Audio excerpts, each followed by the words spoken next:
I am 28 years old, working in a good position in a small metropolitan firm. I am married and do not deny myself or my loved ones many things. There was an Asian American girl at work. She worked for us as a cleaner and came in every day, both in the morning for a couple hours and in the evening. I used to look at her a lot. She was a very nice girl, short, trim, and pretty. The only downside was that she didn't speak English very well. Every time I noticed that she looked sad, I couldn't understand why and didn't dare to ask. She would clean my office in the morning, then other rooms, and come back in the evening. One day, I came to work early, not in the best of moods. I walked in and started working when she knocked and asked if I could clean without disturbing me.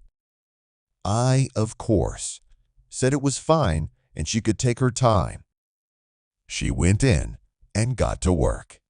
As I watched her, I realized that I liked her in every way and needed to make a move. I asked, "We work at the same place, but we don't even know each other. Can you at least tell me your name?"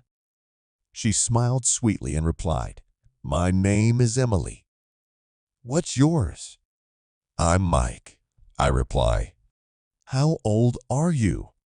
She quietly replied, 24. I was very surprised because I would have assumed she was about 18.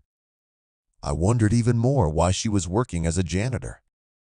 It occurred to me to ask her out, and I suggested we have lunch together. Emily agreed. When she finished cleaning, I told her I would wait by the exit. She came out, and we went to a nearby restaurant. She was mostly silent during lunch, and I had to pull information out of her. I learned that she is married, but her husband doesn't work, drinks a lot, and beats her a lot. She came here to earn money, and her husband, seeing that she could earn money, took advantage of her. We sat down, and after listening to her story, I suggested we go to the movies. Of course, this surprised her, and she said she had to go home since her husband knew her schedule. I offered to tell him that there was extra cleaning and she was working overtime. She agreed, and we went to see a movie. While we were watching, I started touching her hand. At first, she pulled away, but then she allowed it. I hugged her gently. She asked, "Mike, what are you doing?" "I'm just enjoying you, Emily." "Enjoying the moment we're together." She smiled and stopped struggling. I smoothly put my arms around her and kissed her. Then I suggested we go to a hotel. She hesitated at first, saying it wasn't right. But I insisted, took her hand, and led her to my car. When we got in the car, I said, "You won't regret it." She looked at me silently and smiled. We arrived at the hotel. I got a room, and she followed me. As soon as we entered the room, I gently hugged her and whispered, "Don't be afraid. I won't hurt you." She kissed me. After that, I said to her, "I think I've fallen in love with you." "Where did you come from, Emily?" She replied, "I don't know what came over me, but I've been watching you for a long time. You've always stood out among all the workers." I was pleased to hear that.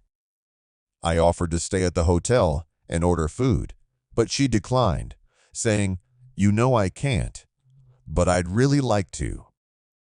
I didn't press her, realizing the situation, and she left. The next morning, I bought her a bouquet and a teddy bear at a nearby flower store.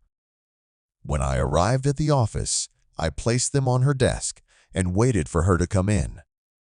She walked in, greeted me formally, and went about her business as if we didn't know each other. I was confused as to why she was acting like nothing had happened. I approached her and said, "We're going to a restaurant in an hour."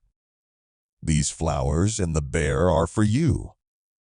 She was about to say something, but I interrupted her. "Don't even think of refusing. You're all mine now."